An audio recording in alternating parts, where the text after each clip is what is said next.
Kalau negara republik karena kita dipimpin oleh seorang presiden. Nah, sebagai negara kesatuan, meskipun kita memiliki komponen masyarakat yang heterogen, kita memiliki beragam budaya, tetapi karena sudah memilih bentuk negara kesatuan, meskipun menurut Muhammad Hatta bahwa dengan komponen masyarakat yang heterogen maka akan lebih cocok dengan negara federal. Dan kita pun juga sudah pernah mencoba sebagai negara federal, dan ternyata itu tidak cocok untuk Indonesia, maka kita kembali lagi ke negara kesatuan. Nah, dengan negara kesatuan dengan masyarakat yang heterogen, maka PR berikutnya adalah bagaimana negara ini mampu memenuhi keinginan, kebutuhan dari masyarakat yang berbeda-beda. Berbeda budayanya, berbeda karakternya, dan sangat luas di wilayah yang berbeda-beda. Maka kemudian dari negara kesatuan ini sebenarnya ada dua model yang bisa kita pilih. Negara kesatuan dengan sentralisasi atau negara kesatuan dengan desentralisasi. Kalau desentralisasi, kalau sentralisasi artinya pemerintahannya terpusat di pemerintah pusat. Kalau desentralisasi artinya daerah-daerah diberi wewenang untuk mengurus urusan rumah tangganya sendiri. Nah, dari dua pilihan model ini,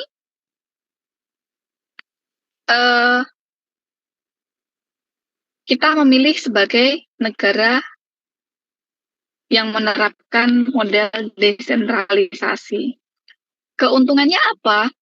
Dengan desentralisasi, keuntungan yang pertama yang pasti tujuan pertamanya ketika kita menerapkan desentralisasi adalah untuk efisiensi dan efektivitas dalam penyelenggaraan pemerintahan. Jadi masyarakat akan terlayani dengan lebih cepat berarti efisien, dan lebih tepat atau efektif sesuai dengan kebutuhannya.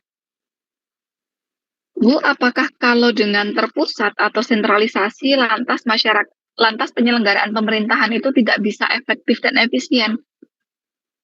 Dengan negara yang luas seperti Indonesia, tentu saja kalau sentralisasi tidak mungkin serta-merta pemerintah pusat itu bisa menjangkau ke setiap daerah dalam waktu yang lebih cepat dibanding ketika menerapkan desentralisasi. Tentunya penerapan desentralisasi ini harapannya karena pemerintah daerah ini lebih dekat dengan rakyat, dia akan bisa melayani dengan lebih cepat dan lebih tahu kebutuhan atau keinginan dari masyarakatnya. Kemudian selain untuk efisiensi dan efektivitas, adanya desentralisasi ini tentunya karena kalau ada pemerintah daerah artinya memerlukan partisipasi dari masyarakat yang lebih, karena pejabatnya lebih banyak, maka dalam desentralisasi akan meningkatkan partisipasi dari masyarakat. Selain juga untuk kesetaraan politik dari setiap daerah, karena ada Dewan Perwakilan Rakyat Daerah, ada DPD apalagi sekarang. Jadi juga sebagai pendidikan politik, juga meningkatkan stabilitas politik dan akuntabilitas politik. Nah, kemudian pemerintahan daerah itu sebenarnya bukan hanya diterapkan di Indonesia saja, tapi ada beberapa model pemerintahan daerah selain di Indonesia.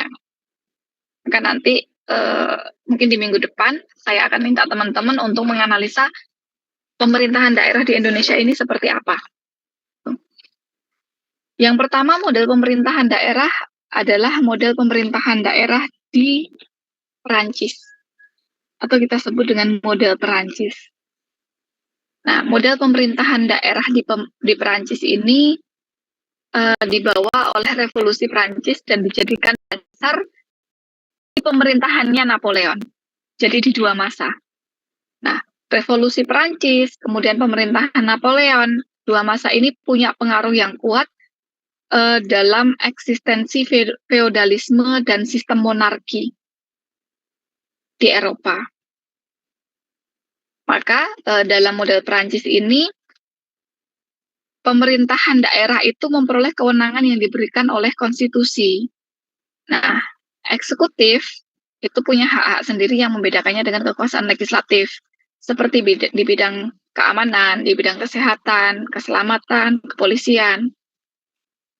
Maka kalau di model Perancis, kepala daerah itu punya dualisme jabatan. Yang pertama, dia sebagai wakil pemerintah pusat, dan yang kedua adalah sebagai wakil daerah yang diberi mandat oleh dewan. Jadi eksekutif itu menjadikan kepala daerah sebagai wakilnya pemerintah pusat di daerah. Kemudian dewan itu juga memberikan mandat kepada kepala daerah sebagai wakil daerah. Jadi dari uraian tadi bisa kita simpulkan bahwa ciri model Perancis ini, meskipun dia ada pemerintahan daerah, tapi pemerintahan daerah yang masih sangat sentralistis. Masih bergantung pada, bukan bergantung sih, masih di jalannya pemerintahan daerah itu ditentukan oleh pemerintah pusat. Dan di Perancis ini dominasinya ada di eksekutif atau eksekutif heavy. Kemudian karena tadi kepala daerah itu sebagai wakil pemerintah pusat, maka ada struktur hierarkis dan rantai komando dari pemerintah pusat ke kepala daerah tadi. Sehingga setiap kepala daerah itu diseragamkan. Ya, dia hanya memiliki kewenangan sebagai wakilnya pemerintah pusat di daerah. Dan dia tidak bisa menentukan sendiri kebijakannya, tidak bisa mengambil keputusan, tapi semuanya bergantung kepada pemerintah pusat. Lantas, apa tujuannya pemerintahan daerah dengan model Perancis seperti ini? Tujuannya semata-mata hanya untuk mencapai efisiensi dan efektivitas saja. Jadi yang dikejar hanya efisiensi dan efektivitas. Yang terpenting adalah semua rakyatnya terlayani dengan cepat dan tepat, dengan seragam. Gitu. Yang kedua ada modelnya Inggris. Karakter mendasar dari model pemerintahan daerah di Inggris adalah unit-unit pemerintah daerah itu bebas dari kontrol struktural unit pemerintah daerah lainnya, bebas dari kontrol pemerintah pusat atau parlemen nasional. Maka model pemerintahan di daerah di Inggris adalah bersifat desentralistis.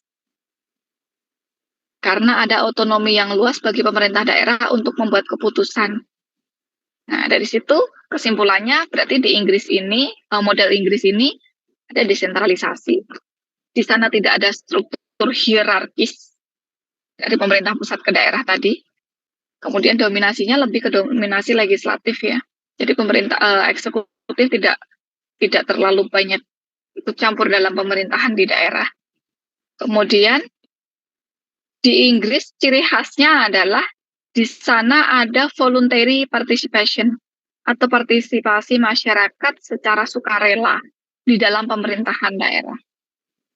Nah, dari sini bisa kita simpulkan nih, kalau di Inggris ternyata yang ingin dikejar dari penyelenggaraan pemerintahan daerah itu bukan hanya efisiensi dan efektivitas saja, tetapi juga pemberdayaan masyarakat, pendidikan politik,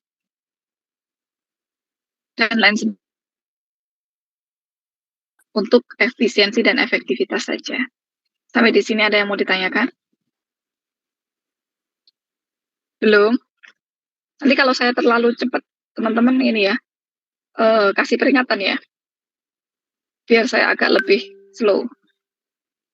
Oke, berikutnya ada model Uni Soviet. Kalau teman-teman dengar Uni Soviet, yang pertama terlintas apa? Uni Soviet. Yang teman-teman terlintas apa kalau dengan Uni Soviet? Di Uni Soviet adalah negara komunis,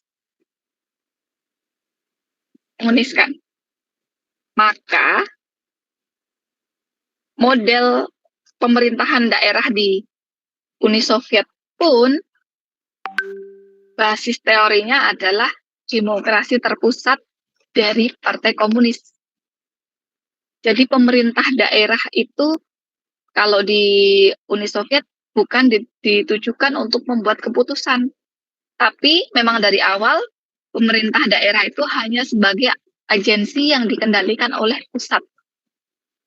Jadi betul-betul ada sentralistik. Maka ciri-cirinya model Uni Soviet ini adalah yang pertama, ada kontrol partai komunis atas nama sentralisme demokrasi.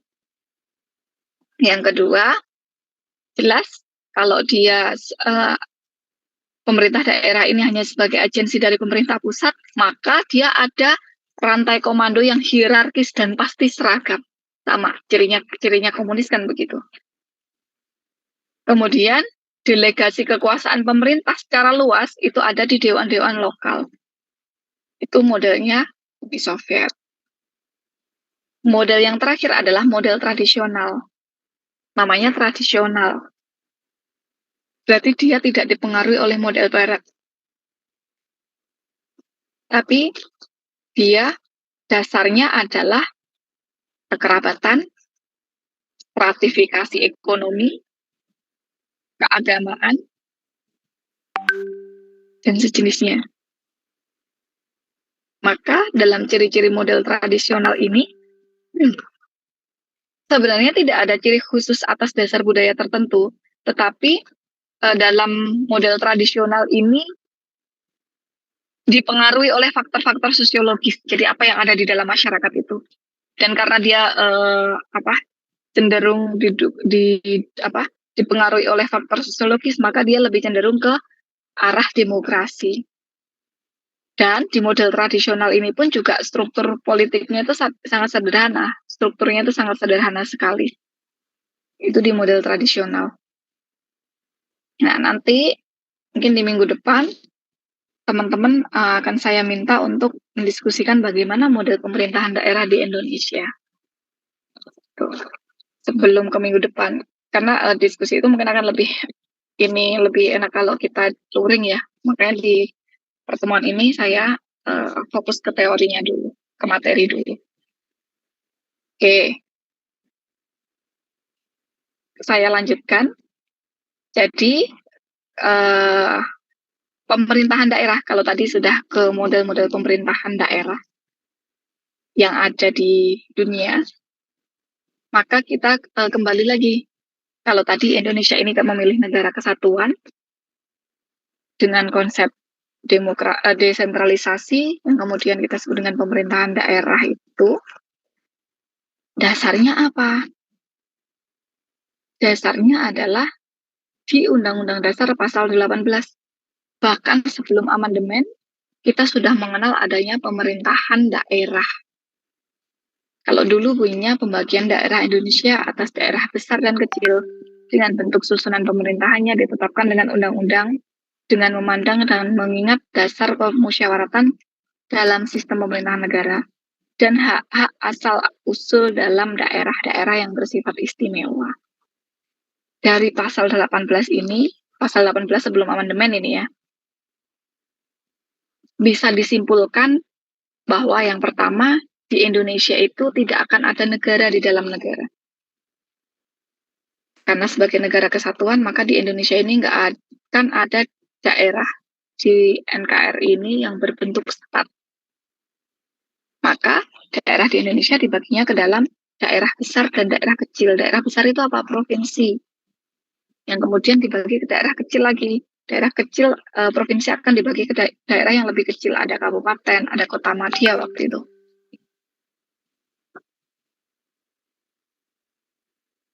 Nah,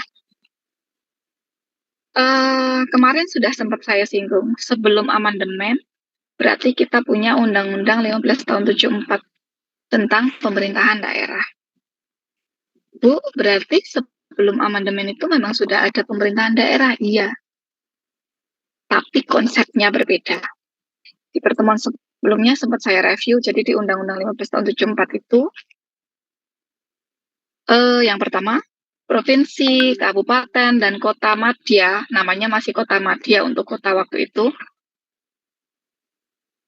sebagai wilayah administratif sekaligus daerah otonom. Ketiganya sama, sebagai daerah administratif, sebagai wilayah administratif, dan sebagai daerah otonom. Yang kedua, ini yang menjadi problem. Kecamatan dan kelurahan adalah wakil pemerintah pusat di daerah. Masih ingat ya yang kita bahas di pertemuan sebelumnya? Kenapa kok kecamatan dan kelurahan sebagai wakil pemerintah pusat di daerah? Berarti kecamatan dan kelurahan itu kalau bertindak atas perintah siapa? Presiden. Atas perintahnya pemerintah pusat. Terus apa gunanya tadi ada provinsi, kabupaten, kota madya, dia sebagai daerah otonom? Kalau daerah otonom kan katanya mengatur dan mengurus sendiri urusan rumah tangganya. Lah rumah tangganya ini di kabupaten dia punya siapa? Gak ada isinya. Kecamatan nggak akan mau dong kecamatan ini diperintah sama bupatinya. Kan dia wakil pemerintah pusat di daerah. Berarti dia tunduknya ke presiden. Kelurahan juga begitu. Jadi ya ini makanya tadi saya bilang sama-sama pemerintahan daerah, tapi konsepnya berbeda. Jadi seakan-akan waktu itu tuh hanya kita punya rumah. Rumahnya apa? Rumahnya pemerintahan daerah. Tapi isinya kosong, nggak bisa dilaksanakan. Lah kabupaten kota mau ngatur apa? Mau mengendalikan siapa? Lawang instansi yang harusnya di bawahnya, yang ada di lingkungannya, itu tunduknya ke pemerintah pusat. Dia wakilnya pemerintah pusat di daerah. Ya sudah, berarti pada masa itu pemerintahan daerah yang sentralistik. Semuanya di bawahnya kendali pemerintah pusat semua. Pasca amandemen berbeda. Nah, di pasca amandemen ada beberapa hal yang berubah. Jadi kalau sebelum amandemen itu ada satu pasal, di pasal 18 yang mengatur soal pemerintahan daerah. Pasca amandemen itu ada pasal 18 itu diubah menjadi 3 pasal. Ada pasal 18, pasal 18A, dan pasal 18B. Yang masing-masing terdiri dari beberapa ayat. Yang berubah paradigmanya yang mana saja? Yang pertama ada di, teman-teman bisa sambil buka Undang-Undang Dasar ya, kalau bisa ya. Yang pertama ada di pasal 18 ayat 2. Pemerintahan daerah provinsi, daerah kabupaten, dan kota mengatur dan mengurus sendiri urusan pemerintahan menurut asas otonomi dan tugas pembantuan.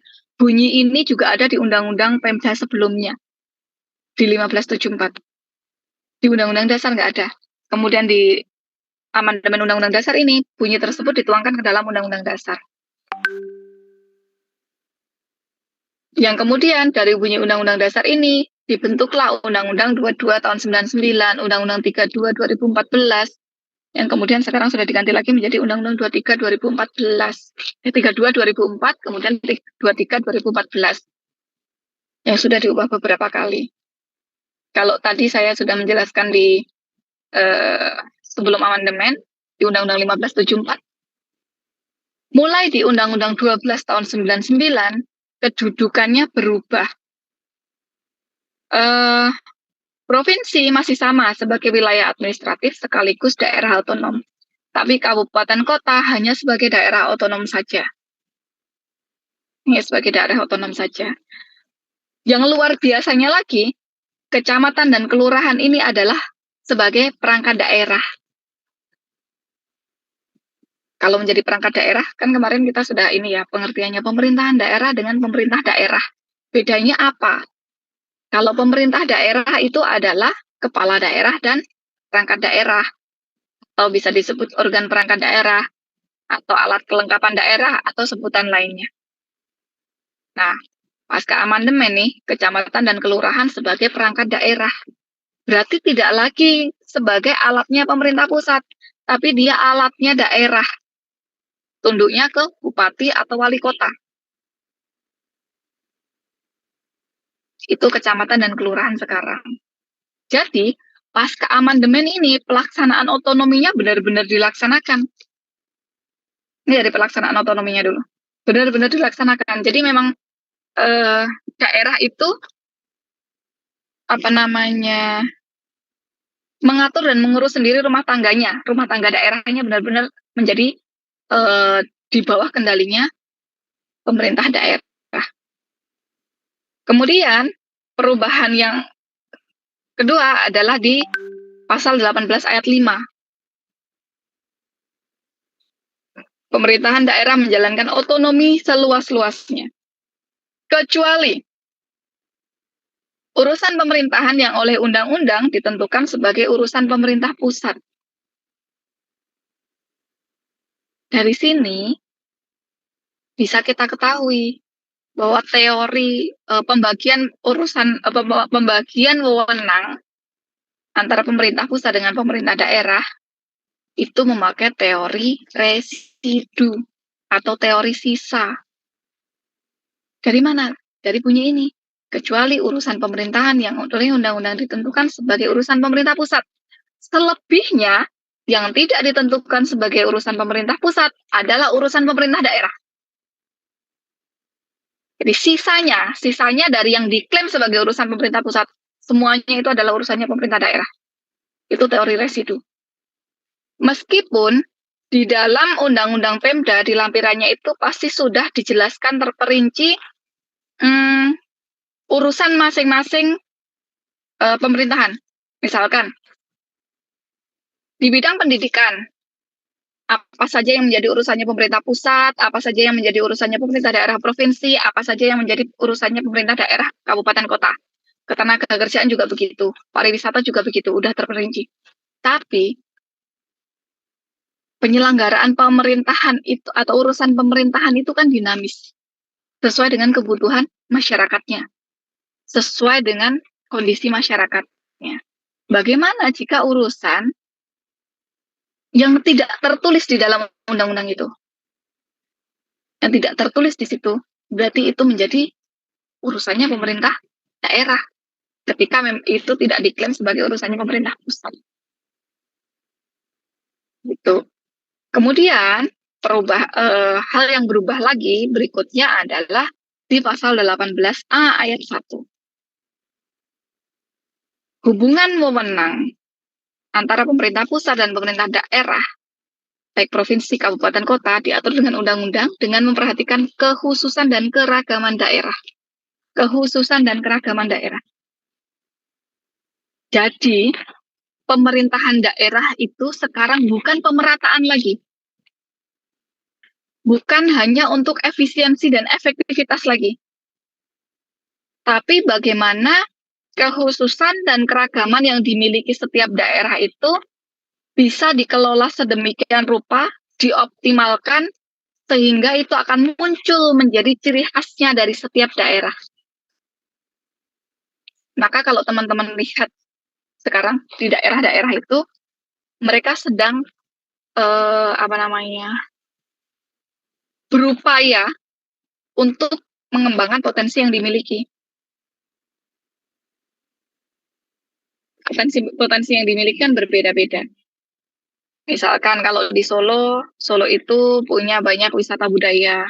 Solo itu bisa sebagai untuk pengembangan bisnis. Ya sudah, itu yang akan dikembangkan oleh Surakarta. Karanganyar itu banyak punya pemandangan alam yang bagus. Makanya dia mengembangkan ke wisata alam. Bahkan sekarang banyak desa-desa yang dia dikembangkan menjadi desa wisata.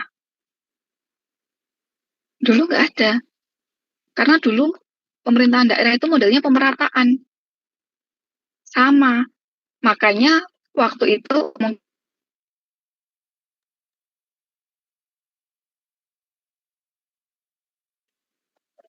baterai saya habis. Suara saya masih jelas ya? Oke. Baterai headset saya habis. Maka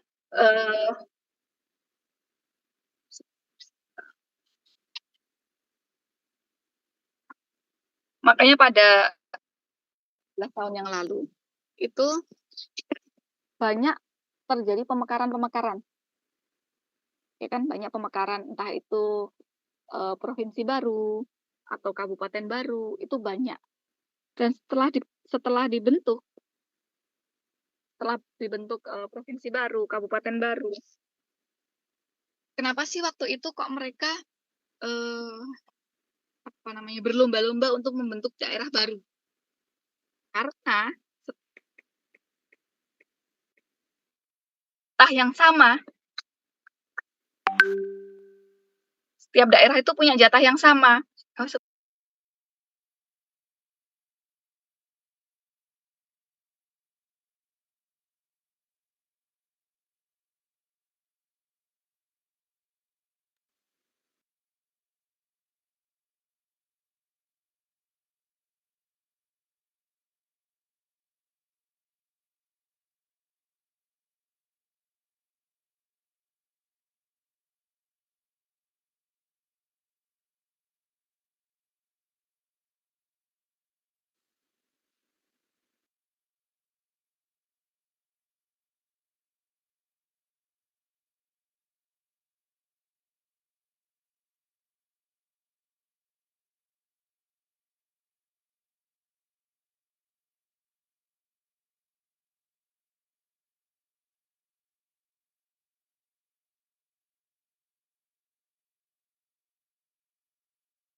Oke, sudah masuk suara saya ya? Oke, kita lanjut. Kenapa dibentuk daerah-daerah baru? Karena setiap daerah itu dia punya hak yang sama. Dia akan mendapatkan anggaran dari pemerintah pusat. Jadi pada waktu itu daerah-daerah ini entah dia mau pasif atau mau aktif, dia akan tetap memperoleh anggaran dari pemerintah pusat dengan porsinya bukan dari keaktifan dan keaktifan dia dalam mengembangkan daerah, tapi dari proporsi jumlah penduduk dan lain sebagainya, jumlah penduduk, luas wilayah. Jadi tidak ke pengembangan potensi daerah. Maka berlomba-lomba begitu. Kemudian pasca reformasi nih, karena sudah memperhatikan keragaman daerah, memperhatikan potensi daerah, jadi lebih ke daerah mana yang dia mau untuk membuat rencana atau udah bikin planning untuk mengembangkan potensi daerahnya, maka dia akan disupport oleh anggaran pemerintah pusat dengan lebih daripada daerah yang nggak ngapa-ngapain sama sekali. Kalau daerah dia pasif, nggak ngapa-ngapain, jadi otomatis dia anggarannya untuk daerah ini akan dipangkas untuk daerah yang mau berkembang. Makanya sekarang daerah-daerah itu berlomba-lomba untuk bisa mengoptimalkan potensi yang dimiliki oleh daerahnya. Gitu. Kemudian paradigma baru yang berikutnya adalah prinsip mengakui dan menghormati kesatuan masyarakat hukum adat beserta hak-hak tradisionalnya. Kalau ini di Undang-Undang Dasar sebelumnya, di pasal sebelumnya juga sudah ada, tapi tidak sedetail ini. Kalau sekarang lebih didetailkan lagi. Termasuk di pasal 18B. Jadi pasal 18B ayat 2 dan pasal 18B ayat 1. Kalau 18B ayat 1 terkait menghormati pemerintahan daerah yang bersifat khusus dan istimewa. Kemudian, hal baru berikutnya adalah badan perwakilan dipilih langsung dalam suatu pemilihan di pasal 18 ayat 3. Sebenarnya di pasal 18 ayat 3 ini kan ke DPD ya, Dewan Perwakilan Daerah yang memang baru ada setelah amandemen. Ini hal yang baru juga. Selain itu, di ayat 4-nya, gubernur, bupati, dan wali kota masing-masing kepala pemerintah daerah, provinsi, kabupaten, dan kota tersebut dipilih secara demokratis. Jadi, pemilu kada itu baru ada pasca reformasi. Sebelumnya gimana, Bu? Gak dipilih? Enggak, ditunjuk. Sebelumnya ditunjuk oleh pemerintah pusat. Kemudian, paradigma baru berikutnya di hubungan pusat dan daerah. Di pasal 18A ayat 2. Hubungan keuangan, pelayanan umum, pemanfaatan sumber daya dan sumber daya lainnya antara pemerintah pusat dan pemerintah daerah diatur dan dilaksanakan secara adil dan selaras berdasarkan undang-undang. Jadi, kalau sebelumnya itu sentralistik, pasca reformasi diharapkannya akan ke desentralisasi. Desentralisasi sumber daya alam, desentralisasi kelautan, dan lain sebagainya.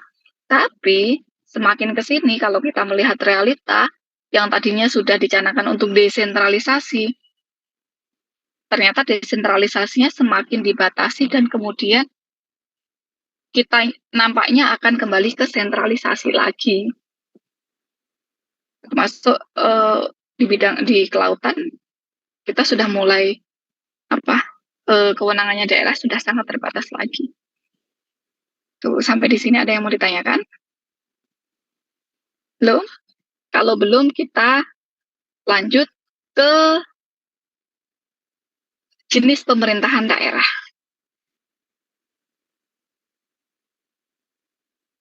Pemerintahan daerah, local government. Jadi ada pemerintahan daerah, ada pemerintah daerah, ada daerah otonom. Nah, itu tiga pengertian yang berbeda yang teman-teman harus paham. Nah, pemerintahan daerah ini ada dua jenis atau dua bentuk. Yang pertama ada local self-government dan local state government. Local self-government ini adalah konsekuensi dari adanya asas desentralisasi atau daerah otonom itu, pemerintahan daerah otonom. Itu local self-government.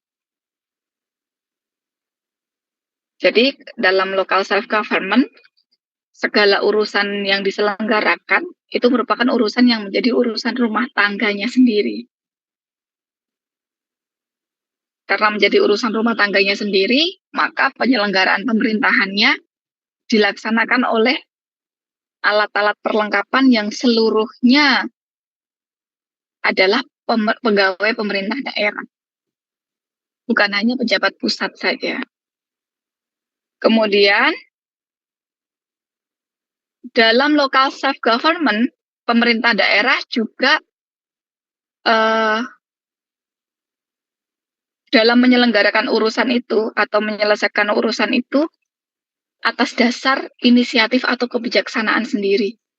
Jadi tidak bergantung pada keputusan dari pemerintah pusat. Lantas hubungannya pemerintah daerah dengan pemerintah pusat apa? Hubungannya hanya terkait hubungan pengawasan saja. Nah, dan karena menyelenggarakan urusan mengatur dan mengurus urusan rumah tangganya sendiri, maka seluruh penyelenggaraannya itu dibiayai dari sumber keuangan sendiri. Sumber keuangan sendiri berarti dari APBD. Ini berbeda dengan local state government. Local state government itu adalah pemerintahan wilayah atau kemarin yang kita sebut dengan wilayah administrasi. Maka local state government ini adalah konsekuensi dari asas dekonsentrasi. Maka ciri-cirinya adalah distribusi kewenangannya melalui pelimpahan. Dekonsentrasi itu tadi. Limpahan dari siapa? Dari pejabat pemerintah pusat dari pemerintah pusat ke pejabat pemerintah pusat yang ada di daerah. Maka kewenangannya juga terbatas. Sebatas untuk melaksanakan apa yang diperintahkan oleh pemerintah pusat saja. Jadi pemerintah wilayah atau local state government ini tidak punya wewenang untuk menentukan kebijakan sendiri. Tidak punya, karena dia tidak punya wewenang untuk mengurus urusan rumah tangganya sendiri. Sehingga pembiayaannya pun juga dengan anggaran APBN, bukan APBD. Itu dua jenis pemerintahan lokal atau local government yang ada. Sampai di sini ada yang mau ditanyakan? Saya sambil presensi ya.